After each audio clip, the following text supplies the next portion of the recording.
नमस्कार दोस्तों, मैं अंकुर सिंह आपके अपने YouTube चैनल विकास स्टडी सर्कल पर आप लोगों का पुनः एक बार स्वागत करता हूं।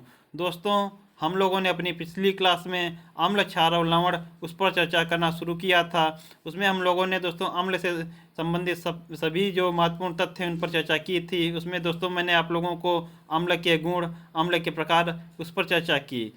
इसी प्रकार दोस्तों जो आज हम लोग पढ़ेंगे वो प्राकृतिक अम्ल और उनके स्रोत, उन पर हम लोग चर्चा करेंगे। तो दोस्तों वीडियो को आप लोग अंत तक ज़रूर देखें और वीडियो को अधिक से अधिक शेयर करें और चैनल को सब्सक्राइब जरूर कर लें। तो चलिए दोस्तों प्रारंभ करते हैं। दोस्तों प्राकृतिक अम्ल और उनके स्रोत, तो जो प्राकृतिक अम्ल हमारे हैं उनका स्रोत क्या है उस पर हम लोग चर्चा करते हैं। सबसे पहले हम लोग देखते हैं एसिटिक अम्ल। एसिटिक अम्ल जो है यह सिरका में पाया जाता है। दूसरा दोस्तों अमीनो अम्ल। अमीनो अम्ल प्रोटीन में पाया जाता है। तीसरे नंबर पर फार्मिक अम्ल, या दोस्तों लाल चींटी के डंक में पाया जाता है। अगले क्रम पर दोस्तों ऑक्जेलिक अम्ल, यह टमाटर में पाया जाता है। ग्लूमेटिक अम्ल, यह गेहूं में पाया जाता है। टार्टरिक अम्ल, यह इमली अंगूर आदि में पाया जाता है। अगले क्रम पर दोस्तों मैलिक अम्ल। मैलिक अम्ल जो है यह कच्चे फलों में पाया जाता है, यह सेब आदि में। मैलिक अम्ल जो है कच्चे फलों, सेब आदि में पाया जाता है। लैक्टिक अम्ल जो है यह दूध में पाया जाता है। बेंजोइक अम्ल हरी घास, हरी पत्ती आदि में पाया जाता है।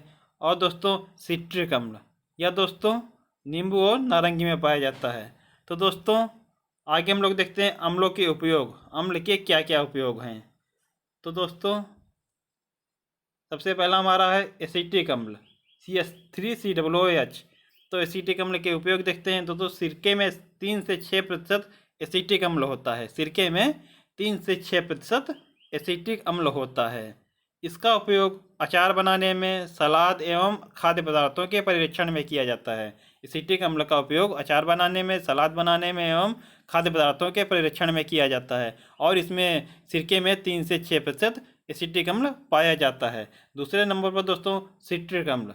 सिट्रिक अम्ल C6H8O7, यह दोस्तों जो चमकदार नमक बनाने में इसका उपयोग किया जाता है। सिट्रिक अम्ल का उपयोग चमकदार नमक बनाने में किया जाता है।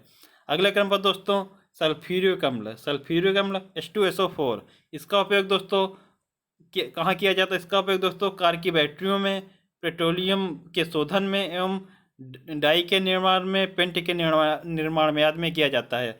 सल्फ्यूरिक अम्ल का उपयोग कार की बैटरियों में, पेट्रोलियम के शोधन में, डाई के निर्माण में और पेंट के निर्माण में किया जाता है। अगले क्रम पर दोस्तों हमारा नाइट्रिक अम्ल। नाइट्रिक अम्ल HNO3। तो दोस्तों नाइट्रिक अम्ल का उपयोग कहाँ किया जाता है? इसका उपयोग विस्फोट में, रॉकेट में ईंधनों में ऑक्सीकारक के रूप में किया जाता है। जो नाइट्रिक अम्ल है इसका उपयोग रॉकेट में ईंधनों के ऑक्सीकारक के रूप में किया जाता है। अगले क्रम पर दोस्तों हमारा है हाइड्रोक्लोरिक अम्ल। जो हाइड्रोक्लोरिक अम्ल है इसका उपयोग दोस्तों एक्वारेजिया में किया जाता है। और एक्वारेजिया में HCl और HNO3 का अनुपात कितना होता है? तो दोस्तों HCl और HNO3 का अनुपात 3:1 में 3:1 होता है। दोस्तों यह आप लोग इसका अनुपात याद रखिएगा। या परीक्षा में बहुत ज़्यादा ही प्रश्न पूछा जाता है कि HCl और HNO3 का अनुपात कितना होता है? 3:1 होता है। और दोस्तों जो हाइड्रोक्लोरिक अम्ल है इसका उपयोग औषध एवं प्लास्टिक निर्माण में इसका उपयोग किया जाता है। औषध एवं प्लास्टिक निर्माण में भी इसका उपयोग किया जाता है। तो हाइड्रोक्लोरिक अम्ल जो इसका उपयोग एक्वारेजिया में और औषध एवं प्लास्टिक निर्माण में किया जाता है। इसी प्रकार दोस्तों हम लोगों का जो ऑक्जेलिक अम्ल होता है उसके बारे में भी आप लोगों को बता दूं। जो ऑक्जेलिक अम्ल है C2H2O4, इसका उपयोग दोस्तों कपड़ों की रंगाई में, जो हमारा ऑक्जेलिक अम्ल है C2H2O4, इसका उपयोग दोस्तों कहाँ किया जाता है? इसका उपयोग दोस्तों कपड़ों की रंगाई में किया जाता है। कपड़ों की रंगाई में किया जाता है। और दोस्तों जैसे इसका जो कपड़े पर धब्बे लग जाते हैं उनको मिटाने में किया जाता है। कपड़ों पर लगे धब्बों को हटाने में किया जाता है। जैसे इसका प्रयोग बेकिंग पाउडर में भी किया जाता है।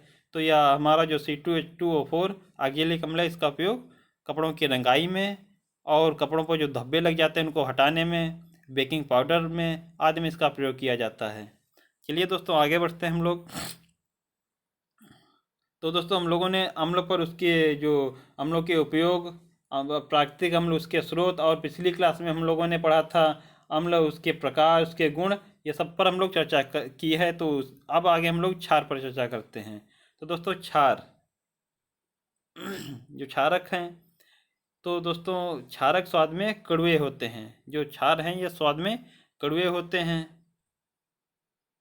क्षार लाल लिटमस पेपर को नीला रंग में परिवर्तित कर देते हैं। तो जो क्षार होते हैं वो लाल लिटमस पेपर को नीला कर देते हैं, और अम्ल जो है वो नीले लिटमस पेपर को लाल कर देते हैं।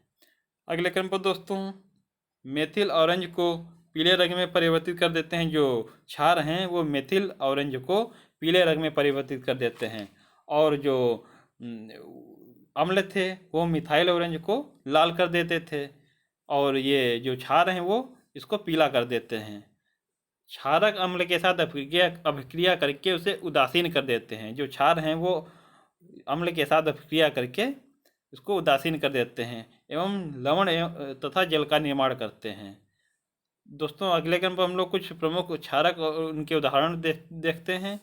तो देख लीजिएगा आप लोग उदाहरण इनके। क्षार के उदाहरण कौन कौन से हैं? ये सोडियम हाइड्रोक्साइड।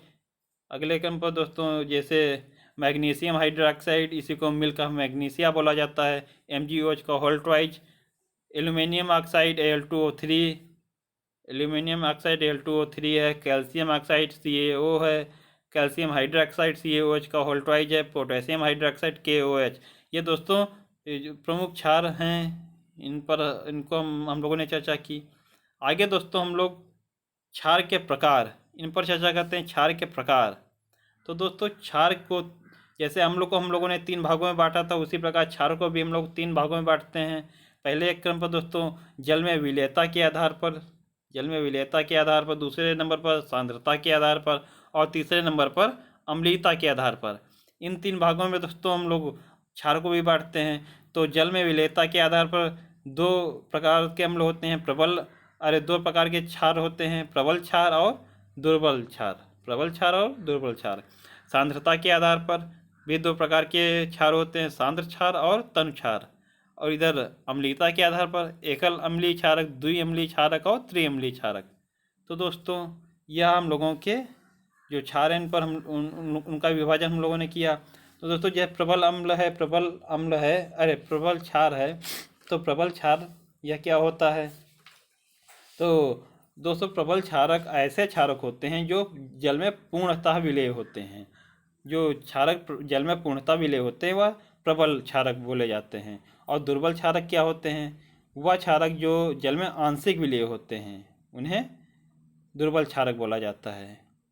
तो प्रबल क्षारक वह क्षारक जो जल में पूर्णतः विलेय होते हैं वह प्रबल क्षारक होते हैं, और दुर्बल जो आंशिक रूप से विलेय जल में होते हैं वह दुर्बल क्षारक होते हैं। इसी प्रकार दोस्तों सांद्र क्षारक और तनु क्षारक।